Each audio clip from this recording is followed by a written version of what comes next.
Hello and welcome to this recording on functional behavioral assessment. My name is Karen Hager Martinez and I'm a course mentor in behavioral management and intervention. When we're doing a functional behavior assessment, what we are trying to do is identify the function of an individual's behavior. Typically, this will be a problem behavior a student is exhibiting. We want to know the function so that we can identify a more appropriate behavior that could also serve the same function. So we start out by identifying the problem behavior, and we need a really nice, clear description of the problem behavior. We have another recording that addresses operational definitions, and that'll help you come up with a good description of the problem behavior. Then you want to collect some data.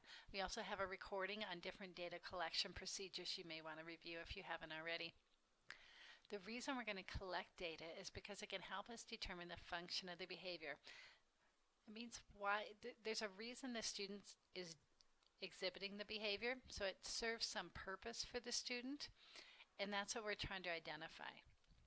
We want to know what's reinforcing the behavior. And remember, reinforcement means something that makes it more likely the student will perform the behavior again.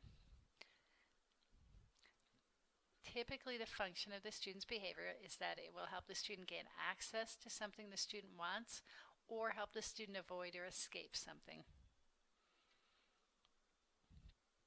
When we collect data, then we can start seeing the patterns, and we can start seeing when the behavior occurs and what is occurring after it, and that can help us identify what's reinforcing the behavior.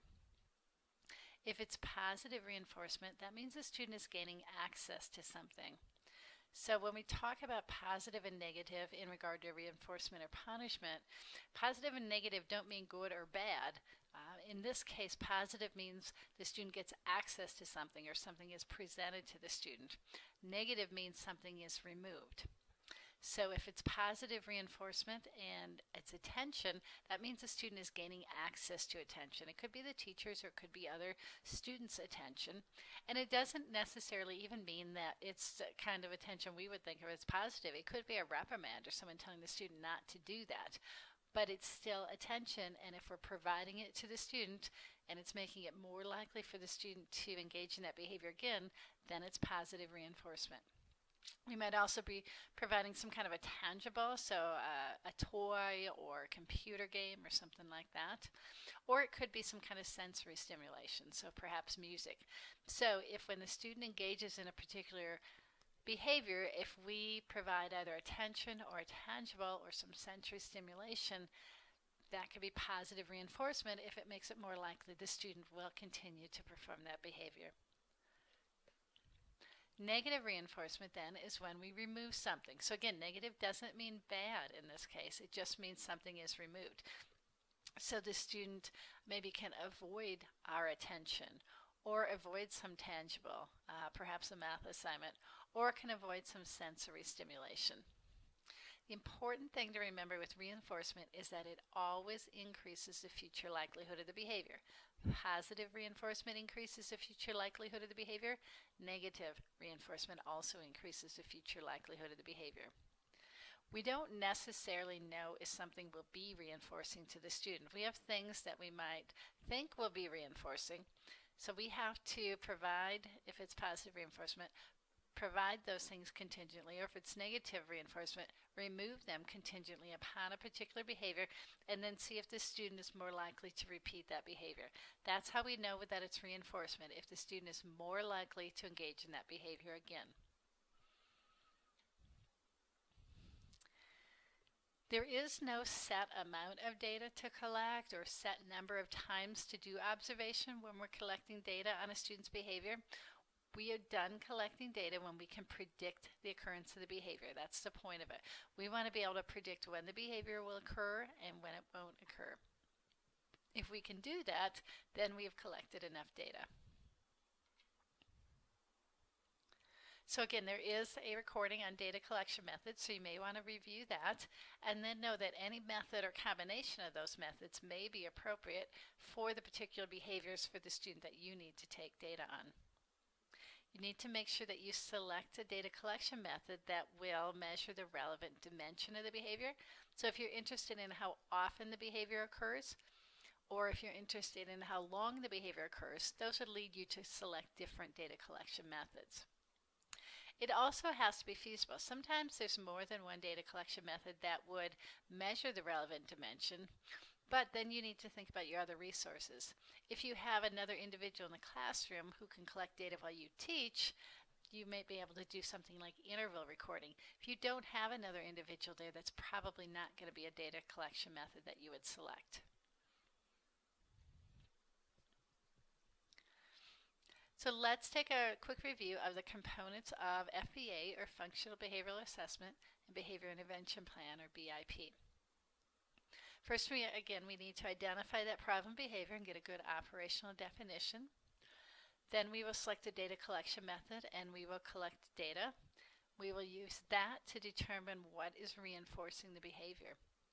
So those are all parts of the functional behavioral assessment part. Then we'll move into the behavior intervention plan, where we're going to identify replacement behavior. Really, the heart of a behavioral intervention plan should be a teaching plan, and it should be about teaching the student a more appropriate behavior. If you ever get a behavior intervention plan, and unfortunately I've seen these, is mostly focused on the negative consequences that will happen to the student for engaging in problem behavior, that's not really a behavior intervention plan. Behavior intervention plan should be mostly focused on identifying and teaching a more appropriate replacement behavior. We have to have a teaching plan, and we can use the same effective teaching strategies we use to teach academic skills, that we can use them also to teach behavior skills. Once we've developed a teaching plan, and we also have a plan to make sure that the student will receive reinforcement for engaging the behavior, then we also need a data collection plan. So we'll want to take data on the student's behavior, probably want to collect data on both the problem behavior that we want to decrease or eliminate, and also that positive, more appropriate replacement behavior that we want to increase. There's another thing we want to take data on as well, and that is on our implementation of the plan. We want to make sure that we implement the plan correctly and consistently, and so we take a kind of data that we refer to as implementation fidelity. So we want to make sure we're implementing that plan appropriately. Otherwise, if the plan doesn't work and we don't have any implementation fidelity, we don't know if it doesn't work because we didn't implement it correctly or consistently, or if it doesn't work because we really do need a different plan. If we can rule out the implementation, then that leads us to what we need to change in the plan. And then, of course, we'll do ongoing evaluation of the entire plan. So again, when we want to look at the function of the behavior, we want to see what is reinforcing the behavior. The student is either gaining access to something or is escaping from something. Then we will look at that more appropriate behavior. The best case scenario is that you can identify a replacement behavior that serves the same function. So for example, if the student was calling out in our class, to use a nice concrete example, and that behavior resulted in the student getting teacher attention, the replacement behavior also needs to result in student attention. Let's take a quick look at Johnny, and he is 6 years old in kindergarten. He's in an inclusive classroom for most of his day, and he has been identified as being on the autism spectrum. He speaks mainly in single words to request things or to greet others, and he does use a picture exchange communication system. Now, while in the past he's demonstrated that he enjoys group activities, recently he's begun biting his fellow students, seems to do that to Stephen the most, and he's also started pinching the teacher during his one-on-one instruction. After he engages in one of these behaviors, he yells, "It hurts," and starts laughing. Now, it's easy to kind of jump ahead of ourselves and start thinking about why we think Johnny is doing that, but let's step back first and focus on collecting some data. So first we need to identify the behaviors that we should collect data on. So in this case, we seem to need data on how often he is biting his peers, how often he's pinching the teacher, and we may want to get data on what the consequence is. And again, consequence doesn't necessarily mean a negative thing, it just means whatever happens next.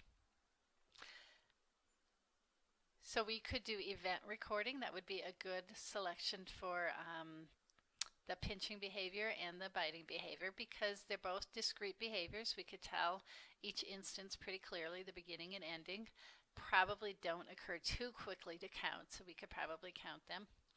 If they occurred too quickly and we didn't think we could count them, we could do an interval recording system. That would most likely require having a second adult in the classroom who could take those data. We might also want to look at the antecedent, what is happening right before, and then the consequence, what happens right after. So we may want to get some narrative data that we can put into an ABC format then, so that we can look at each instance of the pinching or the biting behavior and identify what happened right before that and right after it from our notes, so we could put it in ABC format. After we do that and we have a little better idea of what's going on, then we can start thinking about what the purpose of the behavior is, or what the function of the behavior is, and then we can also think about a replacement behavior. So we're going to do another recording that addresses the behavior intervention plan, and we'll come back to Jenny. If you have any questions, please feel free to get in touch. We are always happy to hear from you, and you can reach us at that email address there. So please be in touch with any questions.